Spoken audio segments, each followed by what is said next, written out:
Welcome to the daily cyber briefing for Wednesday, the 6th of March. I'm Stephen Ridgway, and I finally kicked Restream back into life for the podcast. Goodness me. So, quite a lot of, a good handful of articles today, and now somewhat less time than normal. So I'll run through them quite quickly, but we will post all the links. So if any of this stuff grabs your attention, you'll know where to go to get a bit more information. So Apple has released emergency security updates fixing two iOS 0 days. I think we're going to have a discussion around what 0 day actually means now, because I think it's just let's not do that now. Let's get on with this. Right. So CVE 2024 23225 and CVE 2024 23296. They have been exploited in attacks against iPhone devices. 23225's kernel memory corruption flaw, and the other one. Actually, the other one I can't remember what it is, but either way, they're both fixed in these updates. I think there are also updates for earlier versions of iOS as well as the current version. So I think there's version 17 and version 16 are both getting updates addressing these. So if you're running AppleKit, check for updates. VMware has pushed out an urgent update to address a critical ESXi sandbox escape bug, by which what they mean is you can get from the guest to controlling the host. So again, two vulnerabilities called out here: CVE 2024 22252 and 22253. Both use after free vulnerabilities. So if you are running ESXi, check your versions, check for updates, and have a look at the article from Security Affairs that will give you a starting point to dig into this one. So on to sort of more interesting, less patch and be damned things. Hackers are abusing, I think it's pronounced Qemu, Qemu, which is a Linux open source hypervisor. So it's not just Linux, but it's an open source hypervisor platform. It isn't the most popular of hypervisor platforms. There are various others that are available on Linux that are more commonly used. However, it is out there. It may even be installed by default for certain flavors of Linux. I'm not sure, but either way, it's being used. It's been seen to have been used as a tunneling tool in a cyber attack against a large company.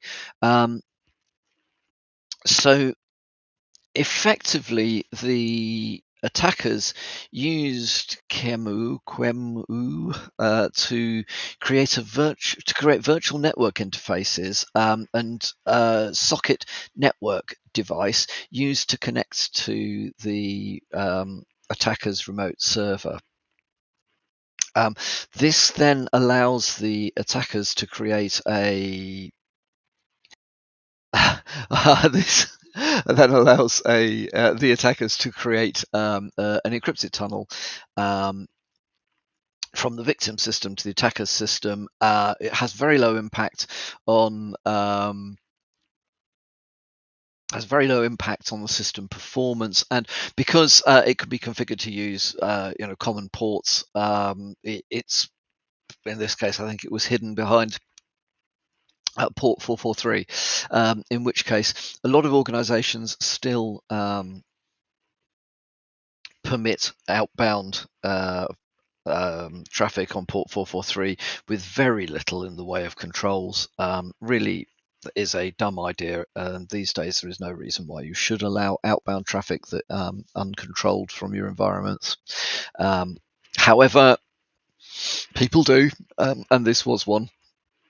So if you're interested in this, have a look. There's a very good write-up in Bleeping Computer. Post the link at the end of the briefing, but basically demonstrates how this is constructed, how this attack is constructed. Which, is definitely something to look out for. There are potentially some indicators of compromise that you could look for on your devices if you're ingesting endpoint information into your SIEM, which you should be. Then you will be able to identify if this stuff has been kicked off, as long as you're capturing process stop and start and things like that. So something that came to light at 4:30 p.m. yesterday, GMT. You might have noticed there were a significant number of websites which became unresponsive or you're unable to access or log into. A lot of the news is pointing to there was an issue at Meta services hitting Facebook and Instagram and other Meta bits and pieces. But if you look at it, these articles, they do say, and curiously, it's exactly the same time a whole load of Google platform stuff also went down. And actually, I was looking at this yesterday at the time when it was having problems, and if the patterns available on Down Detector indicated that there was a lot of stuff that was actually down at that time. However, I think the reports were mostly around Facebook and Instagram, because I bet you that's because more people use Facebook and Instagram than actually try to log on to AWS or Cloudflare or various other sites that were also seeing issues at that point. So why is this? Well, we don't know precisely why. Some articles are pointing towards there being an internal error in Meta.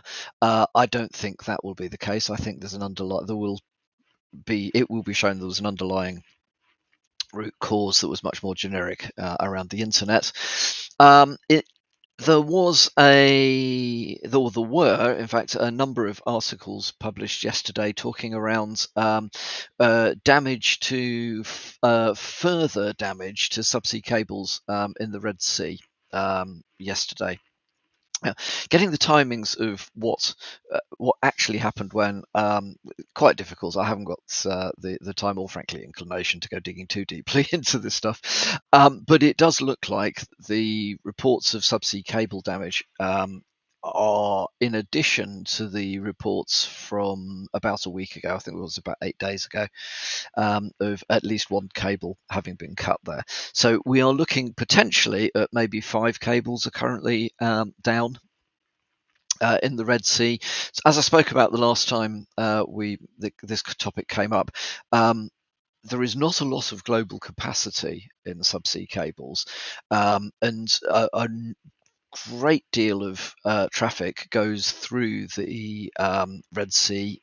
Anything basically going from Europe to Asia. You can almost guarantee that that goes through the concentration of cables in the Red Sea. So it is possible, I suppose, that around that time there was global reconvergence of BGP or something like that that has an impact on traffic that would be going that way around the world. Not sure. We'll have to see. So I've there are a couple of articles. One of them's interesting. CapacityMedia.com talks about actually which cables and what is actually going on the subsea cable side of things. So worth a read. But yeah, is as I said before, there's nothing you can do to stop terrorists from damaging internet infrastructure. What you should be doing is if you are delivering services which have got uh, stringent uptime and uptime and service availability SLAs, think carefully about where your traffic goes and push your providers to actually get from them where these traffic is actually going, and make sure that you've built in resilience, which is harder. It's easier to say than to do, but it is possible. I have done it in the past. So yeah, don't find yourself in a situation where if you've got a UK and Europe and Asia business that you've taken resilience circuits, both of which go through the Red Sea and could potentially both be down at the moment. That sort of thing. Right, so following on from an article that we spoke about earlier this week of the NSO group having to provide their source code to WhatsApp. NSO group spyware. We're onto spyware. Okay, so Predator spyware operators have been slapped with sanctions in the US. So 2 individuals, 5 entities have been sanctioned by the US government for their role in the development and spread of the Predator mobile spyware, which the US government views as a threat to national security. So interesting that there's been a bit of a clampdown on spyware. This particular spyware was supposed to be restricted, as all spyware. When you say legitimate spyware, but you know what I mean. The sort of commercial spyware. It's supposed to be restricted to specific customers, but it's been cropping up in at least 11 countries now, including Botswana and the Philippines, neither of which are particularly famous for human rights. So very interesting that there is more going on in that space at the moment. I suspect there is some thoughts happening in the US government around what should be done about these things.